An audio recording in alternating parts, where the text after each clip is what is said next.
తిరిగి BCN news కి స్వాగతం. యువత విద్యార్థులు క్రీడల్లో రాణించడం ద్వారా జీవితంలో ఉన్నత శిఖరాలకు చేరుకోవచ్చని రాష్ట్ర ప్రభుత్వ whip Visakha west MLA AP volleyball association అధ్యక్షుడు గణబాబు పేర్కొన్నారు. కాకినాడ జేఎన్టీయూకేలో సౌత్ జోన్ అంతర విశ్వవిద్యాలయ వాలీబాల్ పోటీలు ఘనంగా ప్రారంభమయ్యాయి. జేఎన్టీయూకే ఉపకులపతి సిఎస్ఆర్కే ప్రసాద్ అధ్యక్షతన జరిగిన ఈ కార్యక్రమంలో ముందుగా జ్యోతి వెలిగించి క్రీడాకారుల గౌరవ వందనాన్ని స్వీకరించారు. ఈ కార్యక్రమంలో జిల్లా కలెక్టర్ షణ్మోహన్, అర్జున అవార్డు గ్రహీత మాజీ వాలీబాల్ క్రీడాకారుడు పివి రమణ, అదనపు ఎస్పీ మనీష్ దేవరాజ్ పాటిల్, ఎమ్మెల్సీ కర్రి పద్మశ్రీ, నగర ప్రముఖులు పాల్గొన్నారు.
పార్టిసిపేషన్ చాలా గ్రేట్ థింగ్. ఎక్కువ మంది క్రీడాకారులు తయారు కావాలని, ఇన్ఫ్రాస్ట్రక్చర్ క్రియేట్ చేయాలని ఏదైతే చంద్రబాబు నాయుడు గారు, లోకేష్ గారు ఈరోజు మెగా ఈవెంట్స్ చేయాలని కంబైన్ స్టేట్లోనే ఆ రోజు చంద్రబాబు నాయుడు గారు నేషనల్ గేమ్స్ చేస్తూ కాస్త యూసఫ్గూడ స్టేడియం కానీ, గచ్చిబౌలి స్టేడియంస్ కానీ నిర్మాణం చేసింది ఒకసారి గుర్తు చేస్తున్నారు. ఇవి ఆ రోజు ఎక్కడైతే ఇన్ఫ్రాస్ట్రక్చర్ ఉంటుందో అక్కడ ఈవెంట్స్ జరుగుతూ ఉంటాయి. ఆ రకంగా ఈరోజు ఆంధ్రప్రదేశ్ కంబైన్డ్ స్టేట్గా ఒక ఫోకస్ చేశారు స్పోర్ట్స్లో. యూనివర్సిటీస్లో స్పోర్ట్స్ అనేటువంటివి చాలా అడ్వాంటేజ్ ఉంటుంది. యూత్ యంగ్స్టర్స్ అందరూ కూడా ఇలాంటి ప్లాట్ఫామ్ని యూటిలైజ్ చేసుకుంటే మనం ఏదైతే ఒలింపిక్స్లో కానీ ఏషియన్ గేమ్స్లో డిస్కస్ చేసినప్పుడు మెడల్ టాలీలో ఎందుకు వెనకంజలో ఉన్నామనేటువంటి ఆలోచన కలిగే విధంగా ఈరోజు ప్రతి ఒక్కరూ ఆలోచన చేయాలి.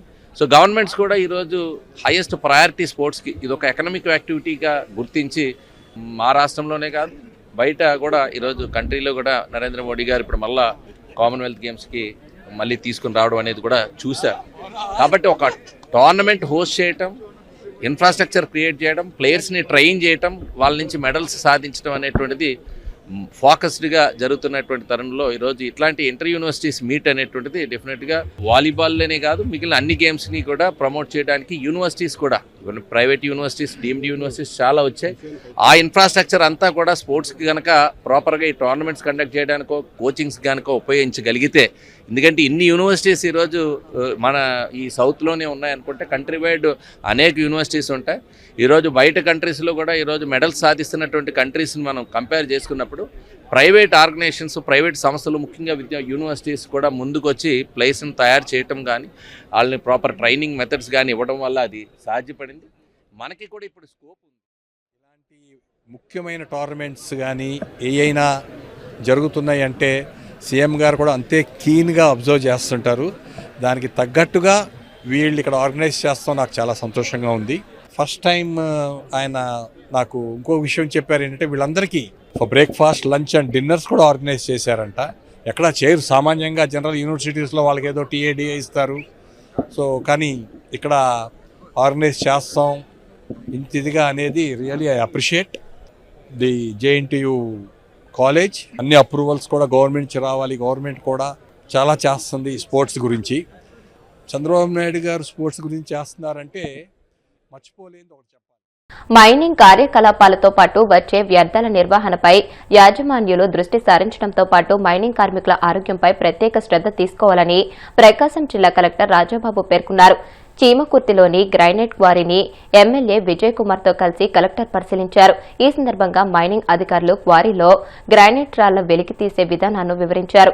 అనంతరం కృష్ణసాయి గ్రైనైట్ కంపెనీ సందర్శించి గ్రైనైట్ కటింగ్, పాలిష్ విధానాన్ని పరిశీలించారు. ఈ సందర్భంగా కలెక్టర్ మాట్లాడుతూ జిల్లాలో మైనింగ్ కార్యకలాపాల ద్వారా ఆదాయం పెరిగేలా చర్యలు తీసుకుంటున్నట్లు తెలియజేశారు.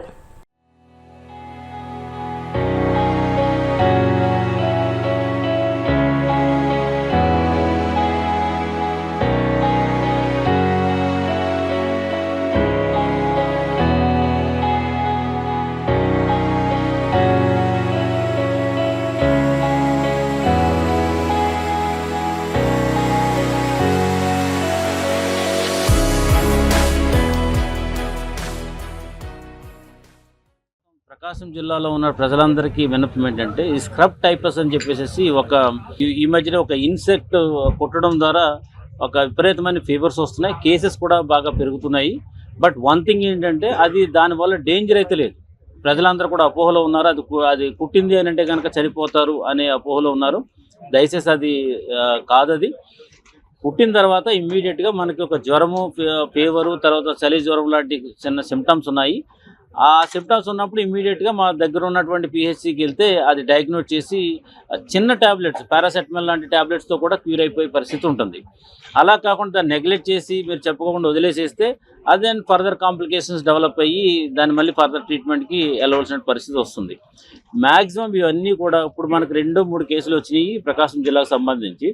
అవి ఎందుకు వచ్చినాయి వీళ్ళకి అని చెప్పేసి బ్యాక్ ఎండ్లో మనం ఒకసారి వెరిఫై చేస్తే అది వాళ్ళ పొలంలోకి వెళ్ళినప్పుడు, పొలం పని చేస్తున్నప్పుడు అక్కడ అది ఇన్సెక్ట్ పుట్టడం ద్వారా రెగ్యులర్గా వచ్చేది ఏంటంటే మనకి ఇసుకల దగ్గర కంటే బీచ్ శాండ్లో ఉన్నప్పుడు కానీ, తోట పనులు అంటే లైక్ హార్టికల్చర్ ఏరియాలో అక్కడ ఏదైనా పని చేసినప్పుడు కానీ, లేదంటే ఈ పొలం పనులు చేసి మనం మధ్యాహ్నం మాటలు భోజనం చేసిన తర్వాత కొద్దిసేపు పడుకుందాంలే అని చెప్పి గొట్ల మీద వాటి మీద మనం పడుకుంటూ ఉంటారు. అటువంటి ఏరియాలో అటువంటి టైంలో కూడా ఆ బగ్ దాన్ని కుట్టడం వల్ల ఈ ఫీవర్స్ వస్తున్నాయి. సో కొంచెం కేర్ఫుల్గా ఉంటే తగ్గుతుంది. అట్ ద సేమ్ టైం వాళ్ళ కుట్టినా కానీ ఇట్ డజంట్ మ్యాటర్, బట్ ఇమ్మీడియట్గా మీరు ఈ హాస్పిటల్, నియరెస్ట్ హాస్పిటల్కి రావాలి. దీని మీద జిల్లా వ్యాప్తంగా క్యాంపెయిన్ జరుగుతుంది. ప్రతి ఇంటింటికి వెళ్ళి దీని గురించి మనం చెప్తున్నాము. సో మీడియా మిత్రులకు అందరికి రిక్వెస్ట్ చేసేది అంటే మీ ద్వారా ప్రజలందరికీ కూడా దాని గురించి భయపడ అవసరం లేదు. కానీ ఇమ్మీడియట్గా అటువంటిది ఏదన్నా వాళ్ళకి అనిపించినా, వాళ్ళు ఇది అదే కాకపోతే ఏమాత్రం చిన్నది అనిపించినా, ఫీవర్ ఉన్నా ఇమ్మీడియట్గా ఆ నియరెస్ట్ హాస్పిటల్గా వెళ్తే దెన్ మా డాక్టర్స్ ఇమ్మీడియట్గా డయాగ్నోస్ చేసి మందులు ఇవ్వడం అనేది జరుగుతుంది. ఉస్మానియా యూనివర్సిటీ సమగ్రాభివృద్ధికి 1000 కోట్లు మంజూరు చేస్తున్నట్లు తెలంగాణ ముఖ్యమంత్రి రేవంత్ రెడ్డి ప్రకటించారు. ఓయూలోని ఆర్ట్స్ కాలేజీ ఎదుట జరిగిన సభలో ఆయన పాల్గొని ప్రసంగించారు. ఈ సందర్భంగా వర్సిటీ అభివృద్ధికి రూపొందించిన మాస్టర్ ప్లాన్ డిజైన్లో విద్యార్థుల సూచనల కోసం ఏర్పాటు చేసిన క్యూఆర్ కోడ్ను ఆవిష్కరించారు. అనంతరం విద్యార్థులను ఉద్దేశించి సీఎం మాట్లాడారు. సమస్యలపై పోరాడే స్వేచ్ఛ విద్యార్థులకు ఎప్పుడు ఉంటుందని, అయితే రాజకీయ పార్టీల ఉచ్చులో పడకుండా రాష్ట్ర ప్రయోజనాల కోసం పోరాడాలని సూచించారు. కష్టపడి చదువుకుని డాక్టర్లు, లాయర్లు, ఇంజనీర్లుగా ఎదగడంతో పాటు నాయకులై రాష్ట్రాన్ని పాలించాలని ఆయన ఆకాంక్షించారు. ఎవరి ఆస్తులు అడగలే, ఎవరి ఫామ్ హౌస్లు అడగలే, వాళ్ళు సంపాదించుకున్న సొమ్ములో వాటాలు అడగలే. ఏం అడిగినరు మా తమ్ముళ్ళు? స్వేచ్ఛను అడిగినరు, సామాజిక న్యాయం అడిగినరు, సమానమైన అవకాశాలు అడిగినరు. నేను ఇవాళ అడుగుతున్నా, నేను ఇవాళ చెప్పదలుచుకుని ఈ వేదిక మీద నుంచి నా ఉస్మానియా కాకతీయ యూనివర్సిటీల విద్యార్థులకు స్వేచ్ఛ కోసం, సామాజిక న్యాయం కోసం, సమానమైన అవకాశాల కోసం మీరు ఏదైతే గొంతు ఇప్పినరో ఈ ప్రభుత్వం, ఈ ప్రజాపాలన మీకు వేదిక ఇస్తుంది. మీరు ఎదగండి. మీరు డాక్టర్లు కాండి, లాయర్లు కాండి, ఇంజనీర్లు కాండి, ఐఏఎస్లు కాండి, ఐపీఎస్లు కాండి, గొప్ప మేధావులు కాండి, ప్రపంచానికే దిక్సూచిగా మారే గొప్ప వ్యక్తులుగా మీరు రాణించాలి. మరి ఇదంతా జరగాలి అనంటే పునాదులు బలంగా ఉండాలి. 108 సంవత్సరాల చరిత్ర కలిగిన ఈ ఉస్మానియా యూనివర్సిటీని కాలగర్భంలో కలపడానికి కొంతమంది కుట్రలు చేసిరు. ఆ కుట్రలను ఛేదించి మీరు ప్రజాపాలనను తెచ్చుకున్నారు. ఎవరి గురించి రాజకీయ విమర్శలు నేను చేయదలుచుకోలేదు. 2 ఏళ్ల నుంచి మాట్లాడుతున్నారు కొంతమంది. కొన్నిసార్లు నాకు అనుమానం వస్తుంది, తెలంగాణ పట్ల ప్రభుత్వ విద్య పట్ల వీళ్లకు అవగాహన ఉన్నదా లేదా అని వాళ్ళు అంటారు. రేవంత్ రెడ్డి గవర్నమెంట్ స్కూల్లో చదువుకున్నాడు, గ్రామీణ ప్రాంతంలో నుంచి వచ్చిండు, ఈయనకు పరిపాలన చేత కాదని. ఒక్క విషయమైతే నేను చెప్పదలుచుకున్న, ఉస్మానియా ఆర్ట్స్ కళాశాల ముందు నుంచి నేను గుంటూరులో చదువుకోలేదు మిత్రులారా. వార్తలు ముగించే ముందు ముఖ్యాంశాలు మరొకసారి. కెనడా పర్యటనలో మంత్రి Nara Lokesh busy. Business council of Canada అధ్యక్షుడితో కీలక సమావేశం. నల్లమలలో స్టెర్లింగ్ రిసార్ట్స్ ఏర్పాటుకు ఫెయిర్ఫాక్స్ సంస్థకు విజ్ఞప్తి.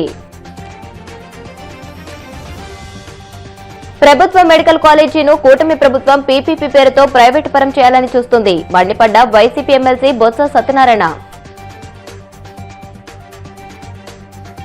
పరకామణి కేసులో జగన్ పాత్ర ఉందన్న టీటీడీ బోర్డు సభ్యుడు ఎమ్మెల్యే జ్యోతుల నెహ్రూ. కేసును తప్పుదోవ పట్టించే ప్రయత్నాలు జరుగుతున్నాయని ఆరోపణ.